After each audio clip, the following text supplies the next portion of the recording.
right, everyone, welcome. I'm surprised to see some empty seats. We had 140 people RSVP, but sure some more people will trickle in, but we want to get going because we want to hear everything this guy has to say, because it will certainly be entertaining and informative. Right? 3 hours. Yeah, 3 hours. That means he'll take 6. So my name's Tom Stabline. How many people are here for the first time? Oh, good group. Well, welcome. I am a faculty member at USF, so I was sponsoring this event through that role. I've since started sponsoring it from my startup. I also have a startup. We automate processes with AI, like a lot of startups.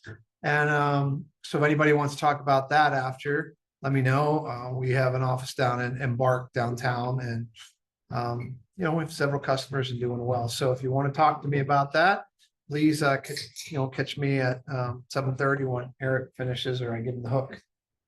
So this is a kind of member-driven startup. We find speakers from the folks that participate in the Meetup group. We have 1,400 members. So there's never a shortage of finding folks that are interested in talking about what they do or something of interest related to data analytics or AI. So if that's you, then just, again, reach out to me, talk to me after, or at some point, via Meetup, you can send me a message. As a faculty member at USF, I'm the director of a weekend program that's a Master's of Science in AI and Business Analytics. That is for working professionals. So if you're looking to get a STEM certified graduate degree, talk to me about that. There's a lot of reasons to talk to me.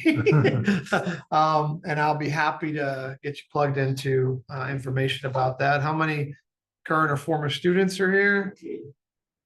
So that's a lot. So you can talk to one of those folks. And again, welcome everyone. So tonight we have an old friend, Eric Paul, is here from Presidio to share with us his latest wisdom on AI, which is pretty cool to have him when he's not traveling the world and evangelizing this disruptive power of AI to executives. We occasionally get to hear him come from the field and share the latest with us. So any questions before we get started? All right, then turn over. Here we go. All right, thank you. Appreciate it. So yeah, hello. Let's get my little timer here going. If not, I will absolutely get the hook. Thank you all for the invite. I used to be much more active in this organization than I was. Shame on me. I blame myself. And then thank goodness we have Dana running this organization. She called me up about 2 months ago, and said, hey, we need a slot for May. And I said, I would love to do it. And we started riffing on AI and philosophy and religion and love and all this weird stuff. And she hit on something I said, and then she said, let's do that one. And then thank God she sent me a text message on Sunday and said, we can't wait to have you for the May meetup. Crap, forgot all of it. And I pulled some great thoughts together, and I think we're going to have a lot of fun tonight. So real quick about me, I'm an enthusiast, a tinker. Don't invite me to your stand-ups. I will wreck them. At 25 years in IT, I am the field CTO at Presidio, a big VAR system integrator consulting firm. Not here to talk about them tonight. We're here to talk about you and the industry. I focus solely on data and AI. That's it. So we do a whole bunch of other things, but I only focus on data and AI, and entirely customer obsessed. I spend no time internally.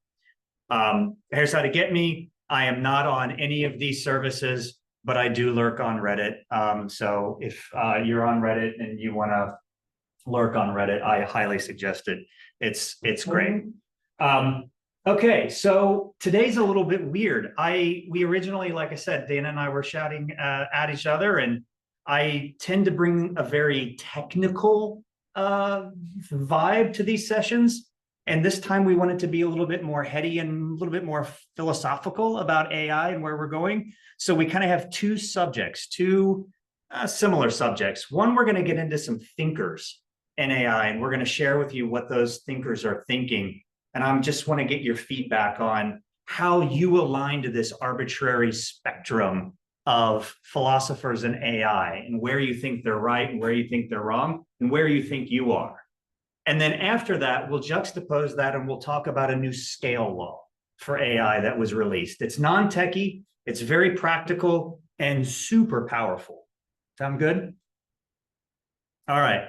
So this first section, as we talked about, is on AI thinkers. And I took 4 or 8, depending on how you want to count them, and I arbitrarily scaled them best as I've read their literature and seen their videos and their lectures and their scholarly articles. I scaled them into a spectrum that I think fits quite nicely in this current zeitgeist. And I did it for a couple reasons.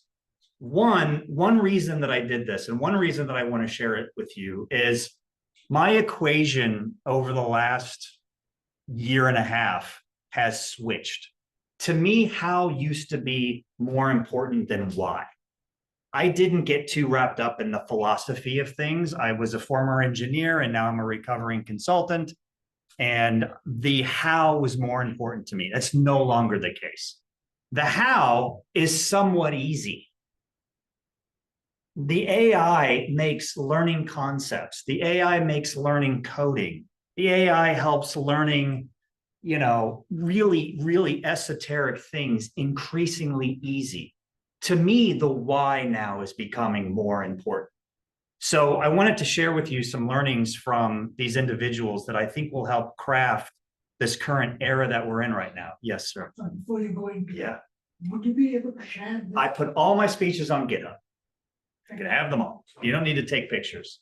I will send everybody the link to my repo. It's called random speeches or something. They're all up there. So the why. Could you post it on the meetup? Yeah, The yeah, link? absolutely. Okay, Yeah, thanks. you got it. Absolutely. Thank you. So the why is becoming just increasingly more important to me than the how, again, because the how is easy. And there's another reason that I wanted to share with you and to get your feedback. And it really is a cautionary tale about the current media diet that I found myself in over the last 18 months and that I'm doing my best to break myself out of now, all things AI related. And I don't mind being spicy and I don't mind being a bit crude because we're all friends and this is a safe place, I hope. But this whole all-in tech bro culture of, rampant AI for the sake of rampant AI, frankly, is anxiety amping and it's frustrating. And I really wanted to seek some alternatives in my media diet. So these individuals and these thinkers that I have found and that I've kind of glommed onto, if you find yourself in this situation of being pulled into this godforsaken, everything is game over clickbait on YouTube and all the other social tubes with respect to AI, and you're seeking kind of a refreshed view of AI, maybe this will be inspiring for you. I found myself just getting pulled into this. The world is at the precipice. The next model that released, it's game over for coders, game over for everybody. And I just found it frustrating. I found it interesting from a technical perspective, but again, the why is more important than the how to me. So any thoughts here before I go with the arbitrary spectrum that we're gonna lay out? Yes. When did you realize Yeah. why versus how? I started talking with some friends about really the media diet that I was just consuming myself with. And it was a lot of YouTube and a lot of Twitter and I just quit it all. I would say probably, September, October, November of last year, I was getting pulled into, like I said, every clickbait, every DeepSeek, every, release of Gemini, every release of the next model. And I just found myself in this completely pseudo-intellectual nonsense trap of believing that there's just the next thing is game over for something. And I even started communicating this to my customers. My customers would look at me like, we have business plans for the next 5 years. Yes, clearly this will support us, but don't talk as if everything is going to be off a cliff. So it was just this personal reflection that I have fallen into this malaise of Stupidville. There's no tipping point. Yeah, that was essentially it. And again, I'll share this with you, and these individuals I think are brilliant thought leaders, and they're ones that I've grown to respect. And I respected them in the past, but I think it's more important to talk about. Okay, so we'll jump in and we'll build this spectrum of philosophy out. And all the time we're talking about this spectrum of philosophy with respect to the AI era that we're in right now, I want you to think where you are in this movement and where you would draw the line on this spectrum. I don't think there's a right answer, but I would love to hear where you are. So the spectrum's going to go like this. We're going to start with the doomer, right? We probably, any before I click the clicker, any projections on who you think the doomer is that I've selected? Oh, either Google CEO No. or Bill. No. He was at Google. Oh, he was. Yeah. All right. So we got the doomer. I said, well, maybe there's this class of people that we would call the cautious. Maybe there's this class of people that we would call the pragmatists. Maybe there's a class of people that we would call the rampant optimists. I originally had Mark Andreessen for the optimist, though I read an article from him that really pissed me off, so I struck him off the list. He did something horribly non-intellectual, and I shame him for it, and I took him off the list. Many things. Mr. Silicon Valley here can give us some insight on the world of VC.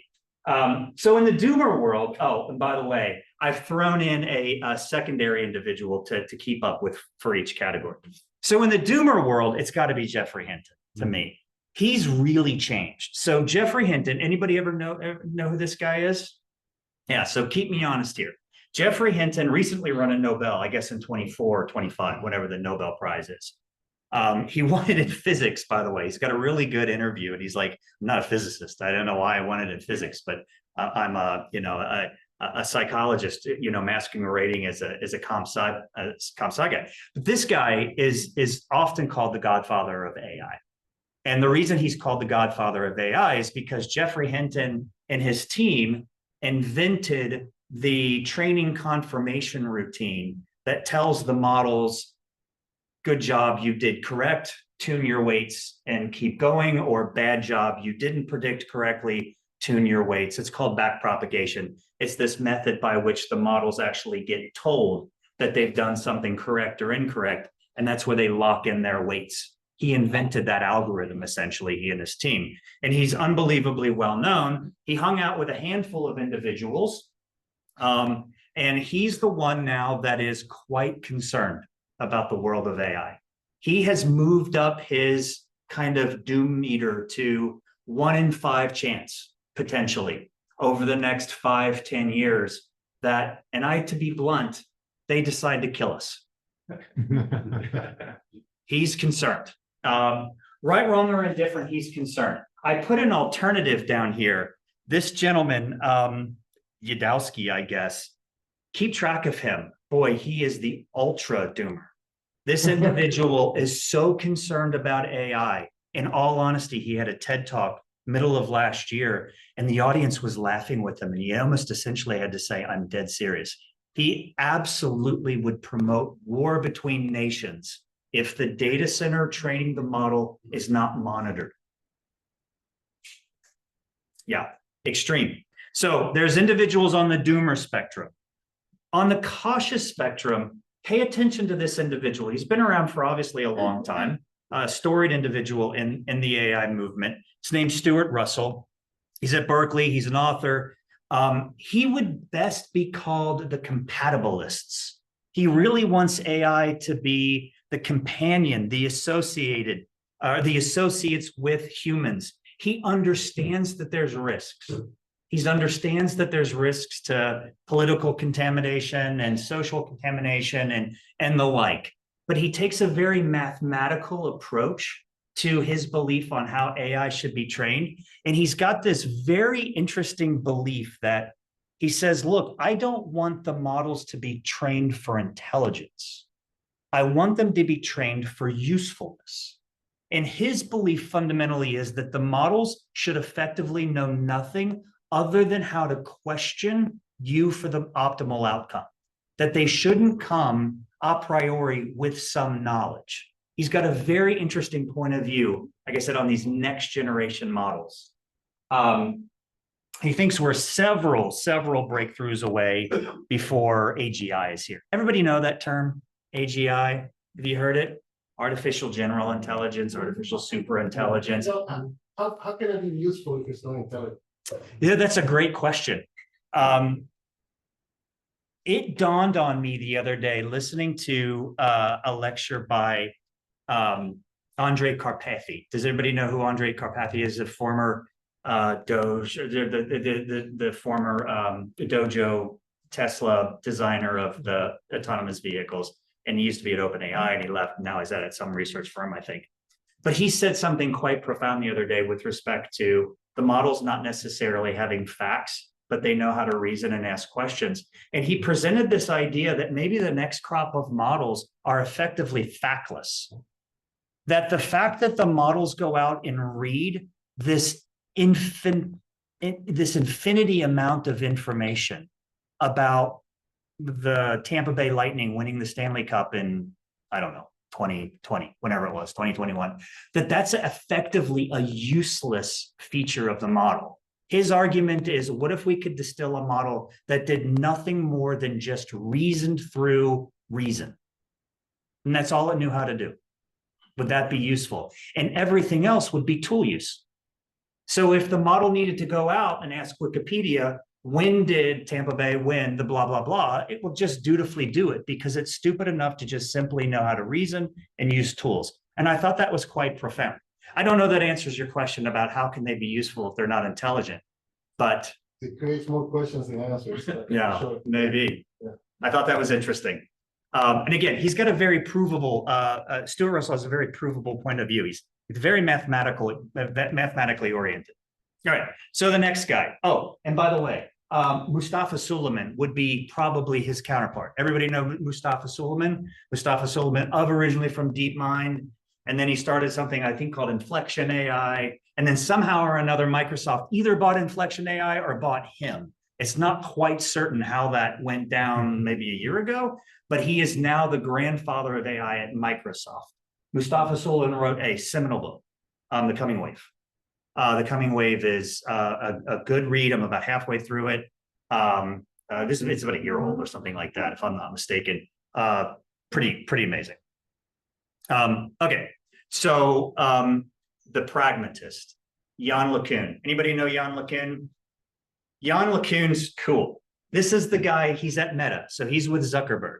He sits at the he sits with Mark Zuckerberg. And he runs the research team at Meta. And this guy gives some amazing lectures. He believes this current world of LLM, of fascination that we're in right now, is doomed for failure in like 2 or 3 years. He thinks the LLM revolution will effectively end. And he's advocating for models that understand world events. His famous quote is, "Your cat just at birth is far smarter and far more capable than an LLM. A cat without any training can sit here and know exactly how to jump from there to there to there to there to there. It imagines all of the physics, all of the gravity, all of the amount of power it has to jump, everything to plan and seek its goal. And it does it with almost no training or an infinite amount of training." And he says an LLM needs an entire country's worth of electricity to learn the same thing. He effectively says the architecture's doomed. So he advocates for these different modes of thinking about AI that will ultimately build this world understanding so that it can take you from Tampa to the airport, to get on a plane, to fly to London, to get a cab, to blah, blah, blah, and break things down into their physical components, not a language thing. He's almost orthogonal to this spectrum. So really interesting character. If you don't have the chance to go talk with, if you have the chance to go watch some of his videos, he's probably the most interesting to watch.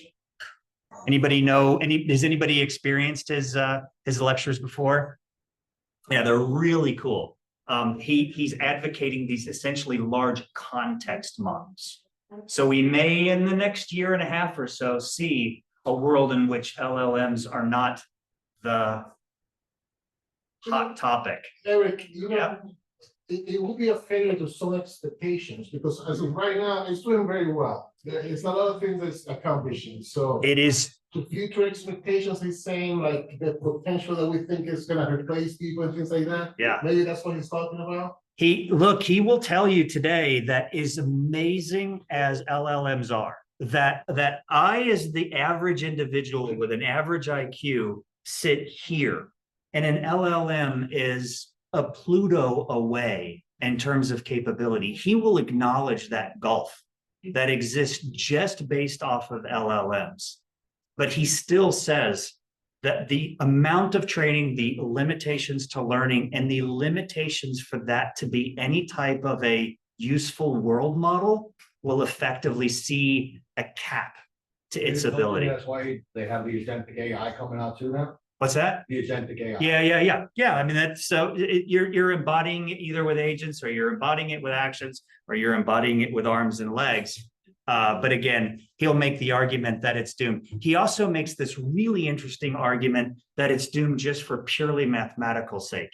He talks just essentially about he gets into this crazy esoteric analogy of the amount of information we see in our eyeballs, and that we can learn from a distilled version of this that models can't. He makes these juxtapositions that they're just not only poor at things, they're also inefficient.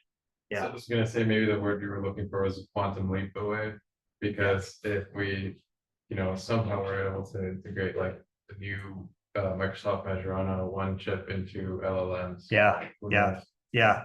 Do you believe, so tell the group what the Majorana event was, or the finding of the gentleman who lent his name to that, physical trade.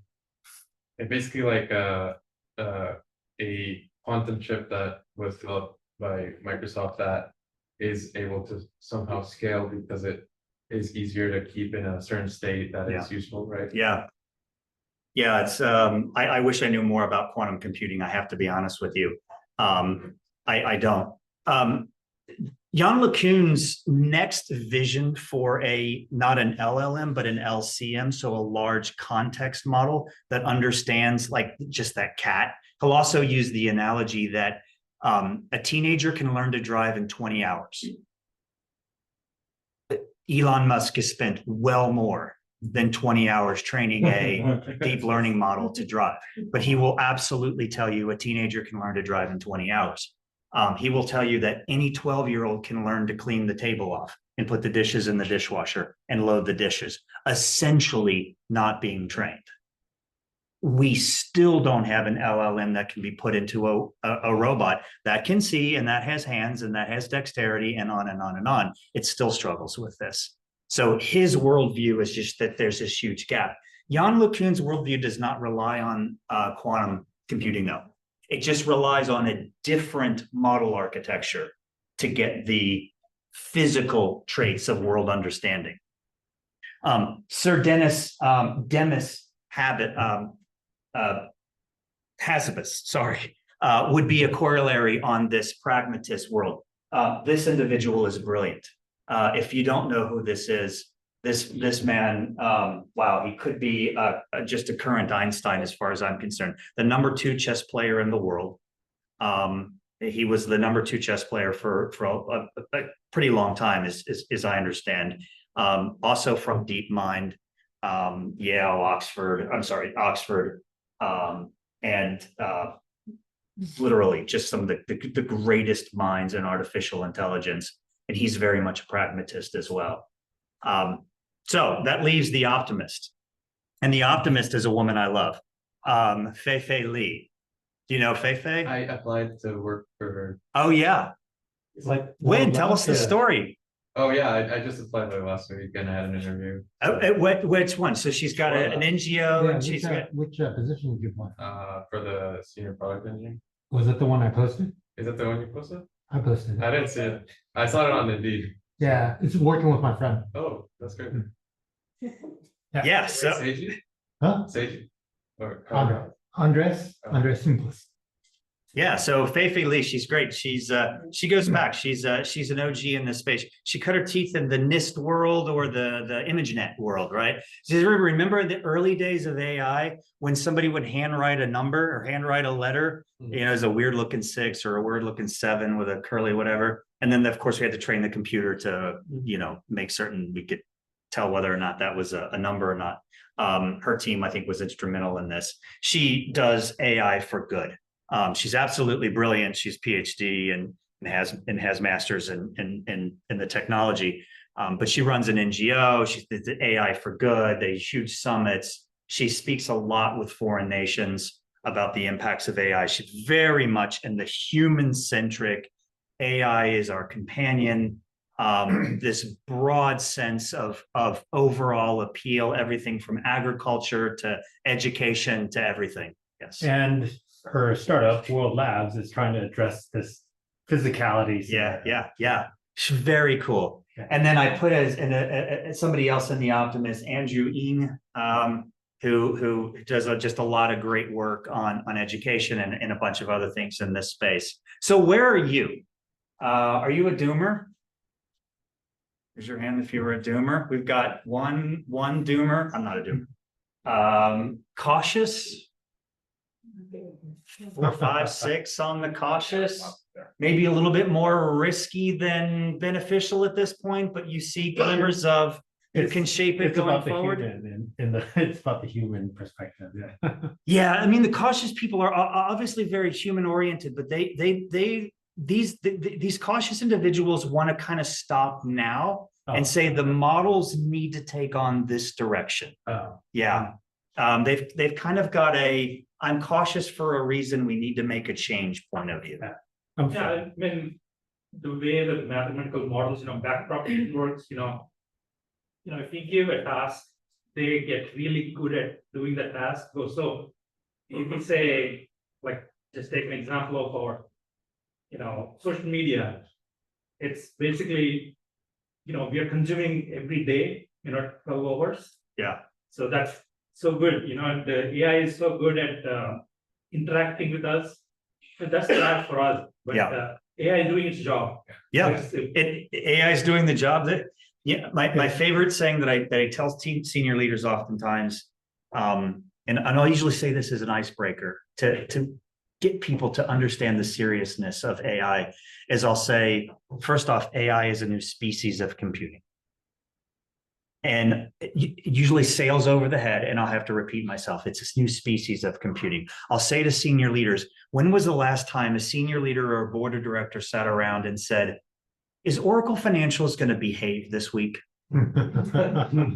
No one says that about classical computing, right? No one does. That would be an absurd statement to give it some agency or some degree of randomness. No, procedural traditional computers are procedural traditional computers. They do what computers do, for goodness sakes. They follow logic. Gen AI is deterministic to some degree, but then it has a random component and it makes it now probabilistic and it has an attitude. And it's a new species of computing. So that's one of the first things I talk about.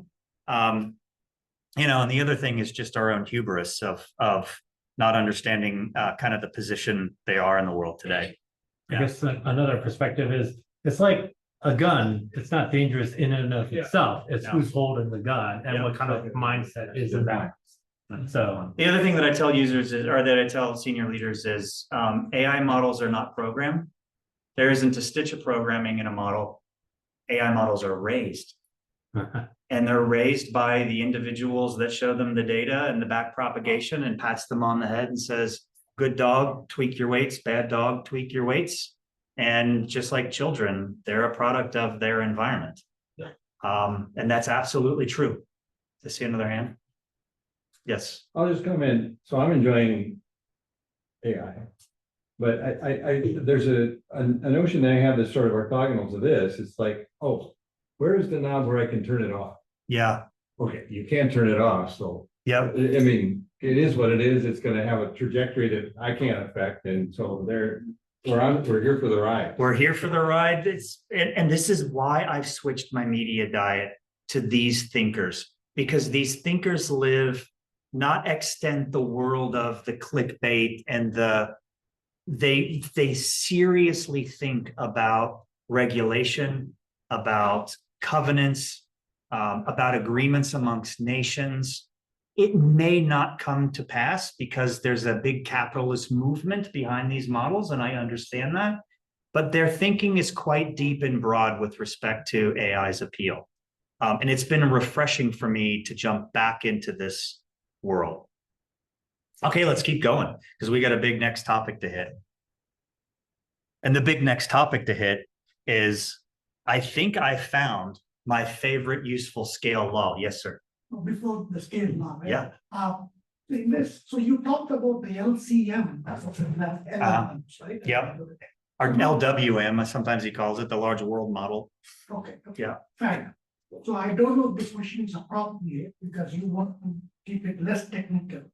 So as I understand LLMs, right? Yeah. So they're all vectorization. Huge matrix multiplication. Yes, That's it. and numbers. That's right. Okay, because the computer can only understand numbers. That's right. Now, where is this leap to go from LLMs to LCMs? Yeah. What does he think of in terms of using for LCMs, which will give that physical context which you talked about? Yeah, you'll have to get into his he's got a 4-letter acronym, and the name escapes me right now, but he's got a kind of a new training method that can take imagery and the kind of the cause and effect of physics and the cause and effect of gravity and vectorize it or embed it in a sense. I think he calls it JEPA, JEPA, something like that. You have to go Google his architecture. But he's a believer that even with these, and I know we're getting a little bit technical here, but with the gradient descent concept that we currently have of trying to maximize or minimize error loss, even with that being the basis of a model architecture, he believes that his embedding technology can take world sensory, video sensory, embed it, create a model that, like the cat or the teenager or the kid learning to drive, has a much easier grasp of things that will ultimately be useful at a lower grain of use. Yes. Question, someone like Hinton, who's such a forward thinker in this space, you know, when does someone like that like kind of flip the switch to going from an extreme advocate for it to a bit of a critic, or kind of like how Oppenheimer was? With nuclear fission. So Hinton is beat up by his friends. His friend is Joshua Bengio. I believe that's how his name is pronounced. And then I believe his best friend is Jan LeCun. So the three of them have had somewhat of a falling out. It's a really interesting story. They're still very close. But Jan and Joshua Bengio will tell you that they think Hinton has effectively gone off the rails, that he has so amped up his, what he calls the P doom, P being probability of doom, to 1 in 10, 1 in 5, whatever is 10 and 20%. But based off his, and by the way, it's increasing. He did a 60 Minutes interview 3 weeks ago, something like this, and elevated his degree of risk and pulled in his timeline given the degree. I don't know. So there's one thing that is interesting about Hinton that maybe is a psychological component about why these individuals think the way they do. Hinton had a lot of concerns prior to LLMs about AI use in the military. In fact, it drove him to move from Google, where he was employed, and presumably the Valley. He moved to become a teacher in Toronto, a professor. I think if you see the localization mapping, particularly the weapon systems, the bounding box are drawn. They are so focused, if, as he said, the back propagation is so good. Yep. Your missile or your robots don't miss what they're supposed to do. Yep. That's the part I think they got the doom, but I think because I'm in cautious mode because of that specific element. Yeah. Because of the mathematical model behind. Yep. So maybe he was primed, is what I'm saying, to think the way he thinks. I honestly don't know. I'm not a psychiatrist, and I would never read that about them, but there seems to be some correlation. I thought Joshua was also a bit on the cautious side, not as much as Hinton, but much more than then we could. I was running out of room. There's a Yeah, lot of okay, thinkers. yeah. I like these 8. Yeah. I don't like this guy down here. The guy down here, you ask whatever it is terrifying. I mean, just absolutely terrifying. He would start World War III on purpose to stop what's happening. And he's got good cause insofar that he has good cause. He's at least intellectually consistent about it. Okay, let's go. When I switch gears, remember I got 2 things, just give you a flavor for these thinkers. And the next, I'll give you a quick flavor is about kind of a new scale law that I think is quite profound. It's relatively new. And I'm going to absolutely break a rule here. I have a personal rule about AI. My personal rule about AI is never forecast when you think's going to happen by date. In 6 months, they're going to be blah. In a year, jobs are going to be X, right? I always try, at least as I share my concerns with senior leaders and the companies that I'm helping him, saying, here's where the model is useful today. Here's what's on the horizon over the next 3 months. I don't know if it's going to come to fruition. I don't know if it's going to be ultimately useful, but you might want to build a moat. That's the degree of my language when I'm consulting with customers. I very rarely will make a prediction. I've tried several times and I'm always wrong. Always wrong. I beat Gartner up all the time because where was Gen AI on the Gartner hype cycle in Q1 of 2022? It didn't exist, right? Generative AI didn't exist in the literature. But here they had a market scope and a future scope for future technology, and it wasn't there. So I try not to talk about it. Do you know that was due to? Why that is the case? What's that? Why did Gartner did not put it in their radar?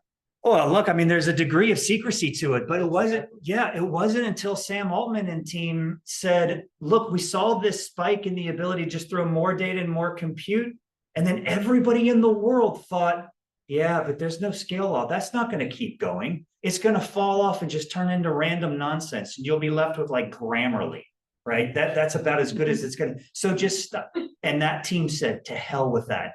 We're going to put the pedal to the floor, and they dumped terabytes upon terabytes and trillions of tokens, an infinite amount of compute, and all of a sudden this emergent property hit. Yeah, grokking, they discovered grokking in 2022, and then that's the time when I experimented with GPT 2.5. Yeah. As soon as the grokking hit, that's when everything broke loose. Yep. But even in 2017, we had the famous paper. This paper should be in the Smithsonian. It's called "All Attention Is All You Need." Yeah.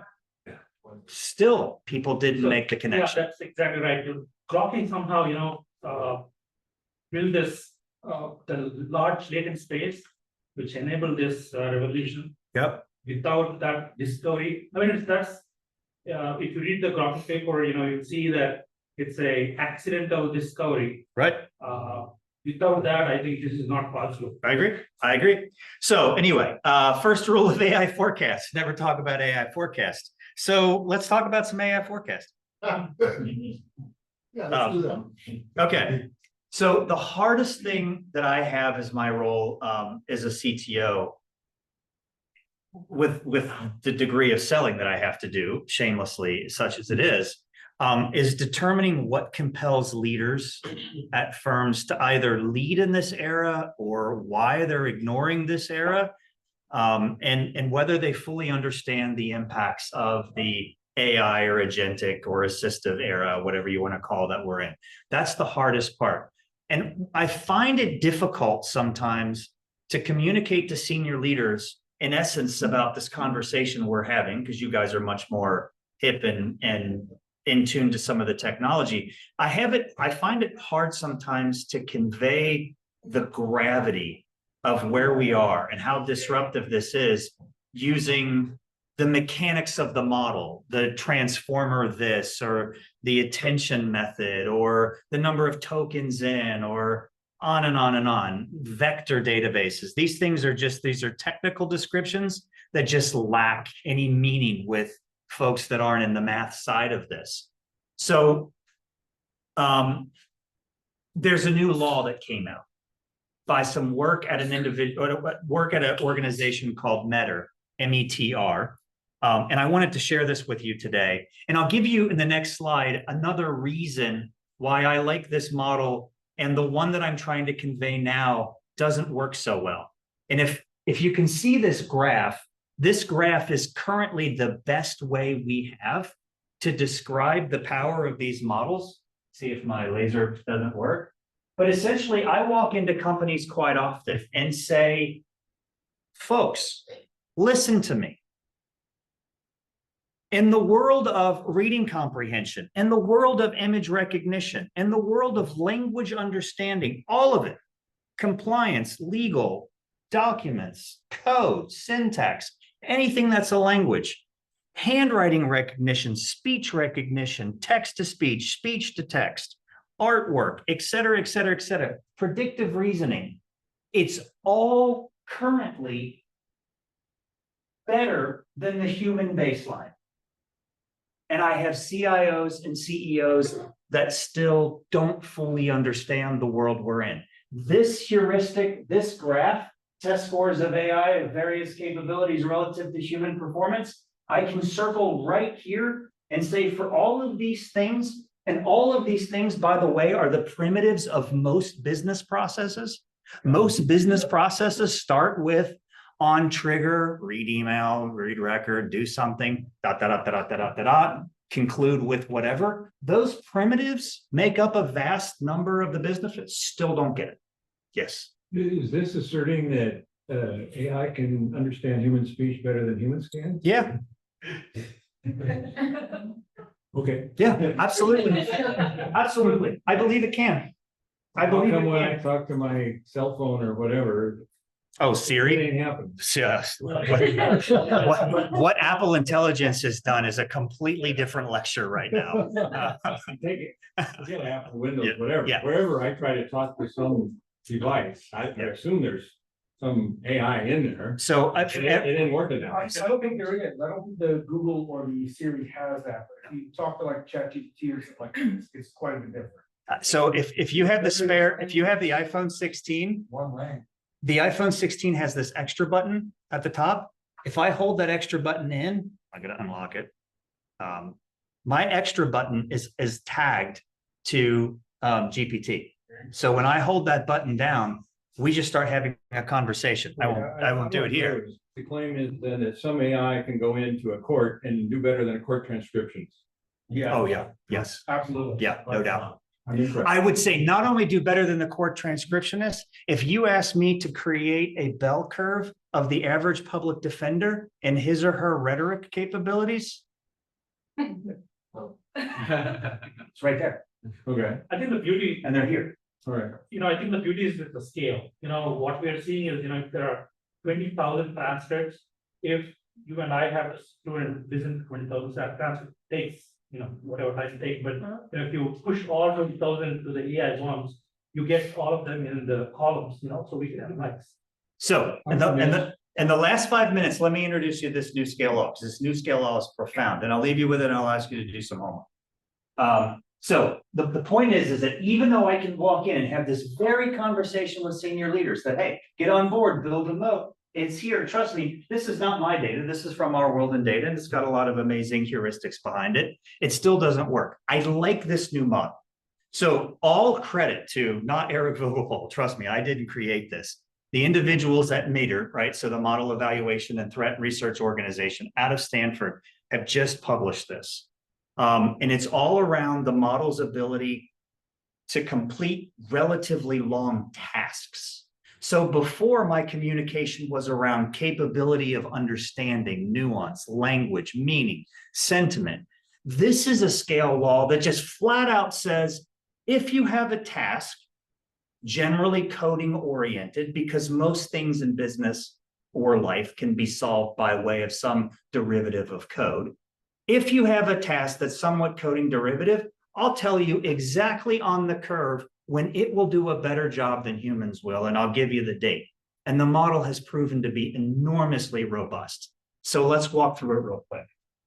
Essentially, what we have here now is on this y-axis, it's log scale, right? Because if not, the curve would look like this. So they just stretch this into log scale. And this is essentially saying at a 50% success rate, not saying that the individual task was completed half-ass. Not saying that. What I'm saying at a 50% success rate, you have a 50% chance of the task being complete correctly or not. So at a 50% success rate, we're now to the point, 2020 right here, we're now to the point that you can basically perform a 1 hour task, a task that would take a human 1 hour to complete. In this case, they just gave you an example. An example is train a classifier, which is a data science task. It could be anything else. Could be a very simple question or a simple task like answer a question, go to Wikipedia and look something up, edit a field in a database, whatever. These would be very short period tasks. But we're now to the point where you can come over for a 1 hour task and come down to 2025 and see that we have models demonstrating 50% probability of ultimate success, did it correctly. Again, not half-assed. So what's profound about this model is if you just play the game, okay, well, what does the future look like? So again, we have the same models. We have 1 second tasks, which GPT-2 was able to do in 2019 with 50% probability, and we're here today. So let's expand this out a leg. And let's say that in 2028, if this log scale continues and all of their data suggests that it will, and it's been back tested, by 2028, we will successfully 50% of the time complete 8 hour tasks that take a human 8 hours to do, coding related. 16 hours, there's 2 doublings per year. This is a 7-month doubling effect. So there's essentially 2 doublings in capability happening. We'll get to 32 hours by 2030 at that rate. At 32 hours, that's an entire development sprint. Yeah. Done autonomously. An entire development sprint done autonomously. You're talking about the expert coders, right? In this case, expert coders. Because- Absolutely. Yeah. And the most profound aspect of this in the last minute that we have here, the most profound aspect of this is, yes, these are about 800 coding tasks. It's not therapy. It's not anthropology. It's not, biomedical advice or legal advice. I get it. But in the world in which a lot of our interactions are digital in nature, the development of those tools by essentially agents at this point, at that degree of probability is profound. As I mentioned, at that level, that's an entire software development sprint. And it gets crazier because it's not just one model working 24 hours a day. There's no reason that you can't have an infinite number of models working 24 hours a day at this rate. There's nothing from a plumbing perspective that says the models can't work in parallel, other than just the laws of physics, right? You can't have an agent write software to click a submit button until there's a submit button, right? So there's going to be a racing issue at some point, right? An agent will have to wait for some backlog to be done. The one that I'm most excited about is how they form organizations. So we're already seeing now that when agents are allowed to start developing software and work as a team, they declare a master, they declare a leader, they declare an editor, they declare a fact checker. Now, granted, right now we're having to program a lot of that in the frameworks, but in the near future, there's no reason to suggest that these models won't self-select some type of an internal organization for themselves, where each agent is specialized in a specific task.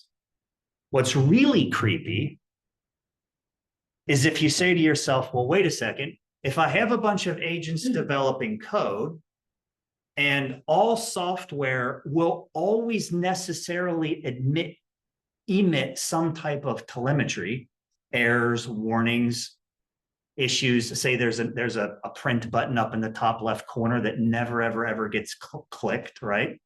they can start immediately self-evolving and self-correcting. Again, there is nothing from the primitive of the model or the primitive of the framework that says this is not possible.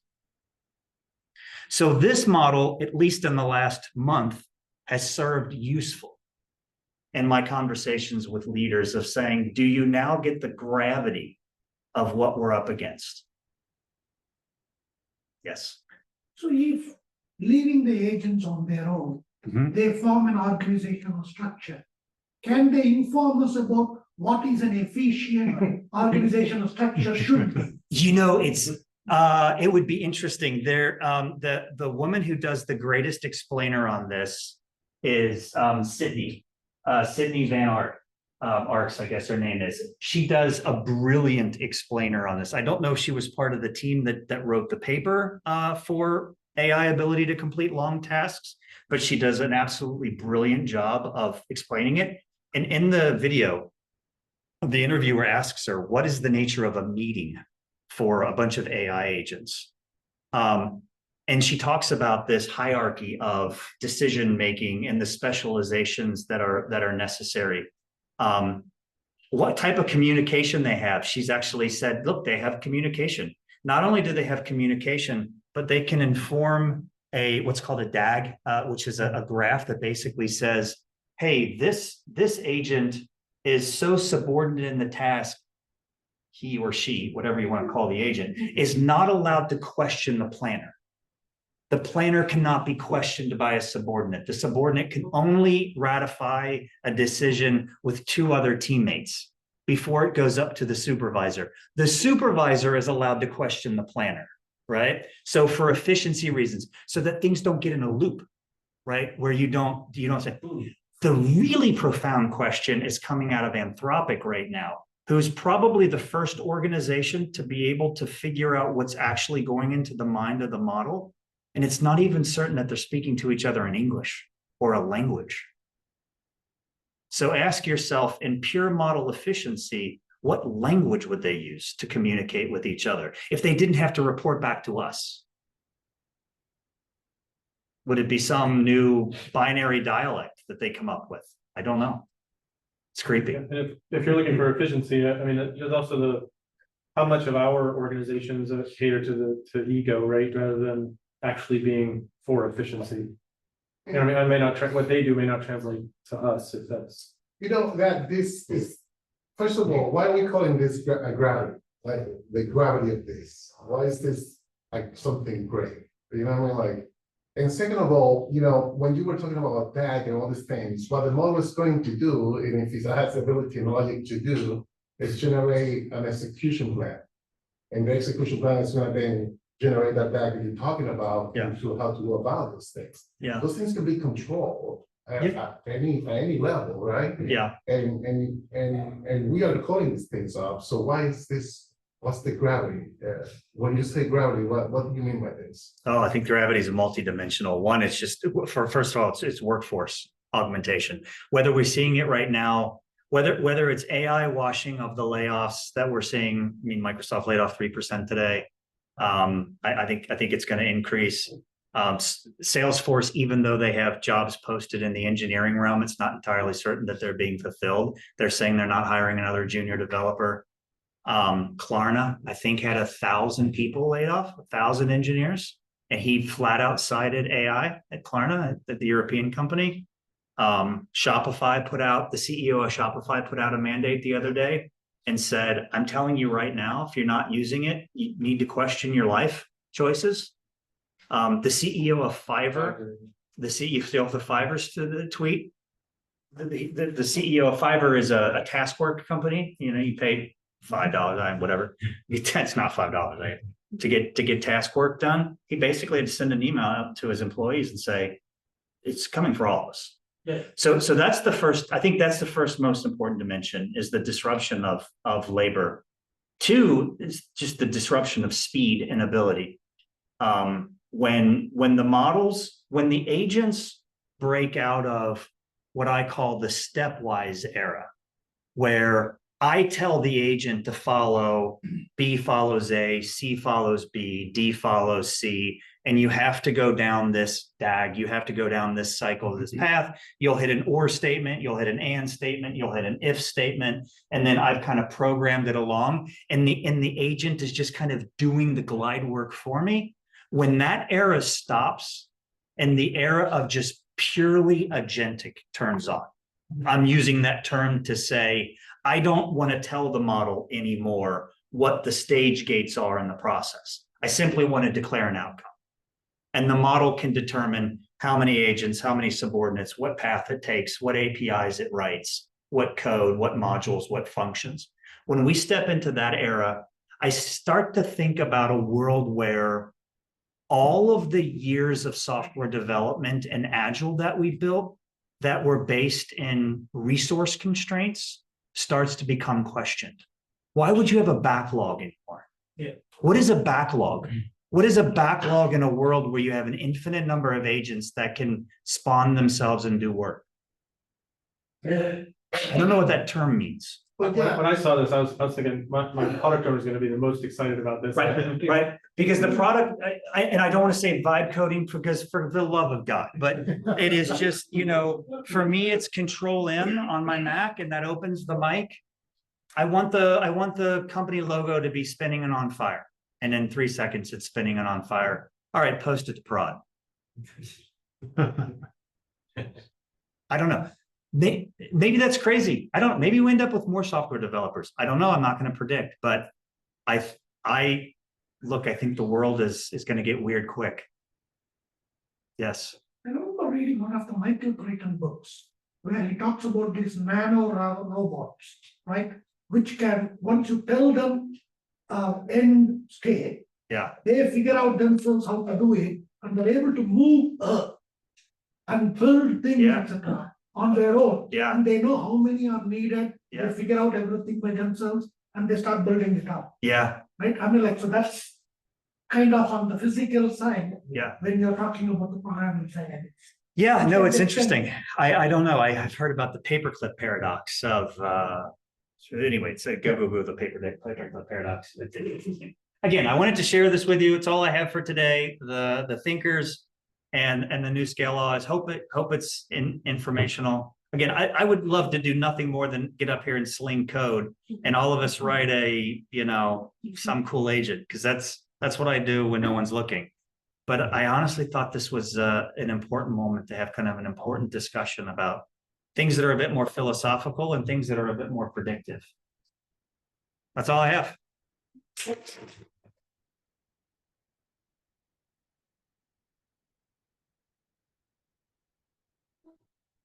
That was awesome already. Yeah, thank you. Question for Eric.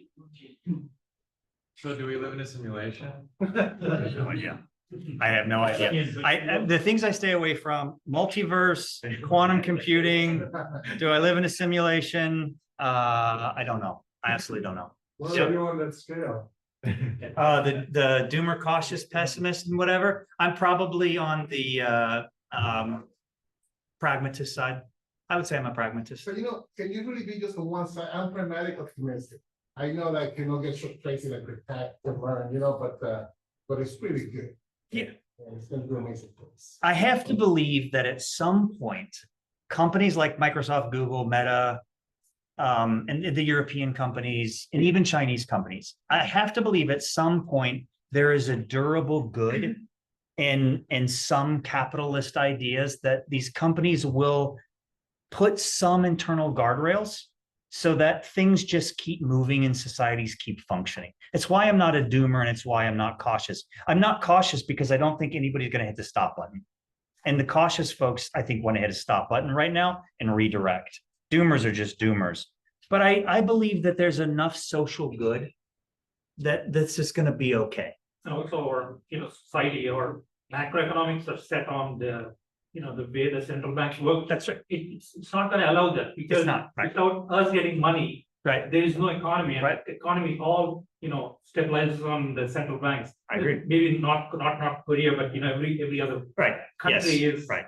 managed by the artificial injection of money. That's right. Although, I think it's gonna be also, but at the same time, the NSF has pretty much zero grant power right now. That's a little concerning. That is. That's just a small piece, in the grand scheme, I mean.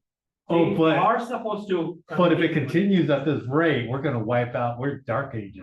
I mean, Because we have to come back to negative of the usage. Yeah. And who are going to be those people? Yeah, You know what I mean? So. Yeah, it's crazy. All right, so Growth first, is I'm gonna embarrass you because you deserve it. We were on a panel, I don't know, a few months ago. And these predictions that you don't have, I've been using your predictions in everyone I talk to. And JKI is 9 months away. They're not mine. Now I he's know- changed his. You ever heard that the models are what's called a stochastic parrot? I'm just a stochastic parrot for what I read. So, before we kind of have our raffles here and open up for some networking and cleanup, right? We all pitch in and clean up for those of you that are new. I just want to say a couple words because it's kind of big.